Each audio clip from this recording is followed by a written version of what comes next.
કરવા માટે આજના 18 દિવસના મહાભારતના યુદ્ધમાં આજ સુધી પરાજય મારો થયો છે અને પાંડવો કરતા મારા સૈન્ય વધારે છે છતાં પણ પરાજય મારો થયો છે અને જ્યારે પાંડવોની સેનામાં અર્જુન એક જ બાણાવલી છે અને મારી સેનામાં દ્રોણ ભીષ્મ કર્ણ આવા ત્રણ મહારથી બાણાવલી છે છતાં પણ પરાજય મારો થાય છે એનું કારણ હવે મને સમજાઈ ગયું છે કે જેને ગણું છું મારા એને પાંડવો પ્યારા વચનમાં છે દુશ્મન મનથી હિત સારનારા નંતર ગોળની આગળ પાંડવો કોણ બિચારા ઈચ્છે આચાર્ય તો બતાવે સ્વર્ગના તારા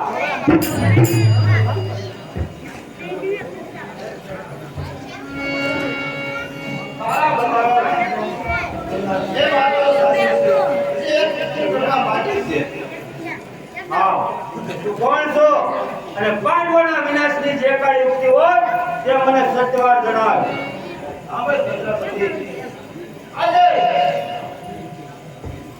અર્જુન અને કૃષ્ણ પાતાળમાં ગયા છે. પાછે ગયા ચાર છોડવો. પાછે ગયા ચાર છોડવો. કોટા યુદ્ધની રચના કરો. તો સૈરભાઈ હારી રહેશે. અને જો યુદ્ધ કરવા આવશે તો સૈરભાઈ મારા રહેશે. અને પછી પાતાળમાંથી અર્જુન અને કૃષ્ણ આવશે તો એ કેટલી ટક્કર જીતશે. અરે તારી વાત બહુ સારી છે, પણ મારી સૈન્યની અંદર સાત કોઠા યુદ્ધની રચના કરે એવું છે કોણ? ગુરુ કોણ? ગુરુ કોણ? એમ તો હમણાં જ એને બોલાવું છું અને સાત કોઠા યુદ્ધની રચના કરાવું. એ બુઢો એમનું માનશે નહીં. જ્યારે તમારે કચેરીમાં આવે ને ત્યારે એને મારી શબ્દથી ઉશ્કેરી મૂકજો. અને તારે સાસા ક્રોધમાં આવશે ને ત્યારે કોઠા યુદ્ધ રચના તૈયાર થાય છે. આવાજ આ પણ મારે તે જાણો બતાવ્યો છે, પણ તું કોણ છો એ તો કહે. હું એક ગરીબ બ્રાહ્મણ છું. આપણું હિત અને પાંડવોનું હિત સાના તો તમે જે આચાર્ય આવે છે તો હું એને રજા લઉં. ભલે મામા હવે હું મારા પ્રપંચની ચાર ઝાડ બાંધું છું અને તમે બરાબર ધ્યાન આપજો હો. હમણાં બરાબર ધ્યાન રાખવું.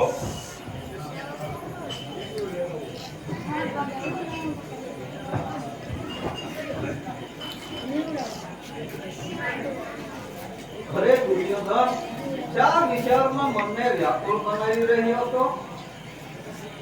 અરે ગુરુદેવ, જેનો પક્ષ નિર્બળ અને જેના ઘરમાં પાટલું હોય એ પુરુષ નિર્બળ રહે એમાં નવાઈ શું? અરે દુર્યોધન, શું આપણામાંથી કોઈ પાંડવોનો પક્ષપાતી નીવડ્યો છે? અરે એક નહીં, હજાર. અરે દુર્યોધન, એકનું તો નામ આપો. નામ કોનું દઉં? મનના દુઃખો મનમાં સમજી લો. મેં જાણી લીધું કે આજકાલ મારું કોઈ નથી. આ યુદ્ધમાં પરાજય મારો છે, પાંડવોનો નહીં. લોકોની માન્યતામાં સત્ય મને સમજાઈ ગયું. કીધું છે કહેવતમાં કે ઘર ફૂટે ઘર જાય છે. અરે દુર્યોધન, અત્યારે તારા વાક્યોથી મારા શુદ્ધ હૃદયમાં સાચું તેલ રેડાય છે. સ્વામી ભક્ત સેવકો માથે મિથ્યા આરોપ મુકાય છે. શું અમે પાંડવોના પક્ષપાતી છીએ?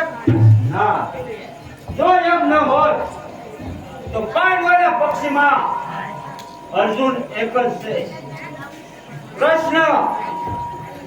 અને છતાં પણ એનો ભાવ દિવસો દિવસ વધતો જાય છે. અને મારા પક્ષની અંદર તમારી સૈન્ય અનેક યોદ્ધા હોવા છતાં મારી આજની નૌકા ગોળ મહાસાગરમાં ગોતા ખાઈ રહી છે. અરે સૌથી શક્તિ તમારામાં તો મને કેમ ન અટકાયો?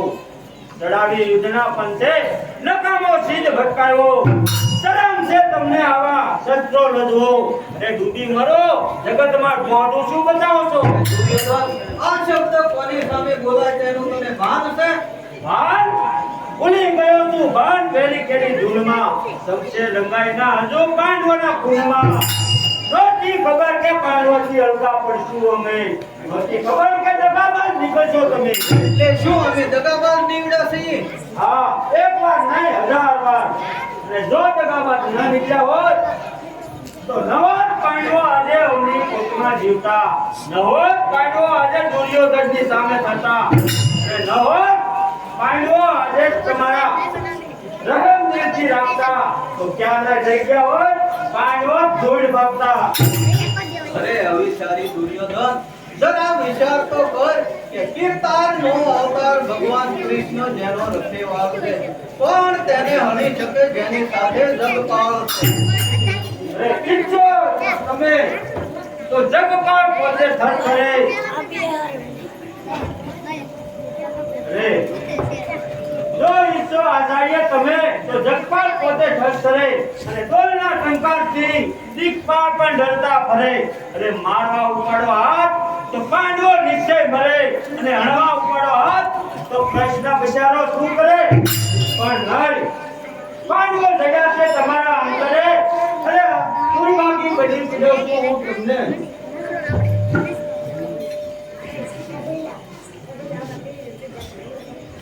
અરે ચક્રવર્તી દુર્યોધનને આંખમાં આંસુ અરે રડીશ નહીં દુર્યોધન, જો તમે એમ હોય કે અમે પાંડવોના પક્ષપાતી છીએ તો કાલે જ હું સપ્તકોટલા યુદ્ધની રચના કરું છું. આપણા માનવા પ્રમાણે અત્યારે કૃષ્ણ અને અર્જુન બંને પાતાળ વિજય ગયા છે તો પાંડવ સેનામાં કૃષ્ણ અને અર્જુન સિવાય કોઈ સપ્તકોટલા યુદ્ધ જાણતું નથી.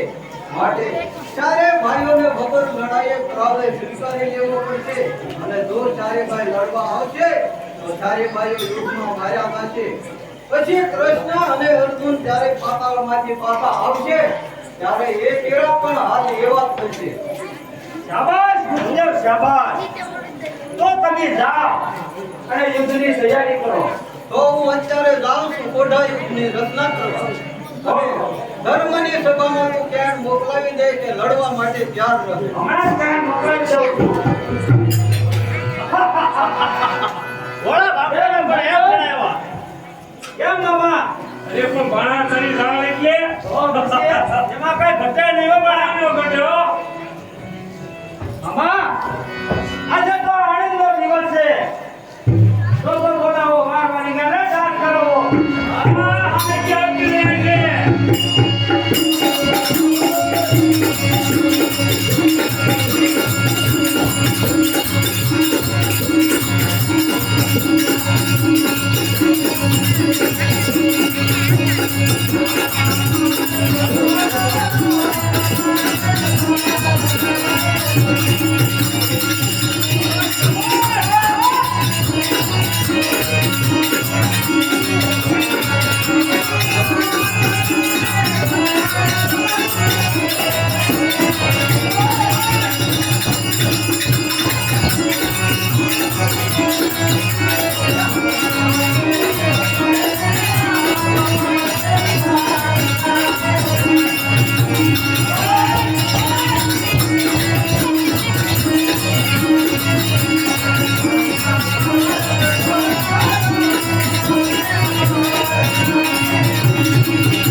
અરે એનો પણ હારામાં હારું હોનાનું ઇનામ આપી દો.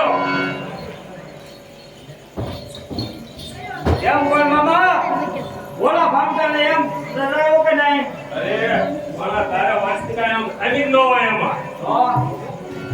અરે મિત્ર કરણ, હવે હું તમને યુદ્ધનું જ્ઞાન લખી આપું છું કે ધર્મની સભામાં જઈ અને સોપે સોપું સંભળાવી દેજો. અરે જ્ઞાન લખી આપો, સોપે સોપું સંભળાવી દો.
ધર્મની સભામાં જઈ અને ચોખ્ખે ચોખ્ખું યુદ્ધનું આમંત્રણ દઈ અને પાછા આવો. અને હમણાં જ જાઓ, હમણાં સંજોગો ચોક્કસ સભા કરીને હમણાં પાછો આવો. જલ્દી જાઓ.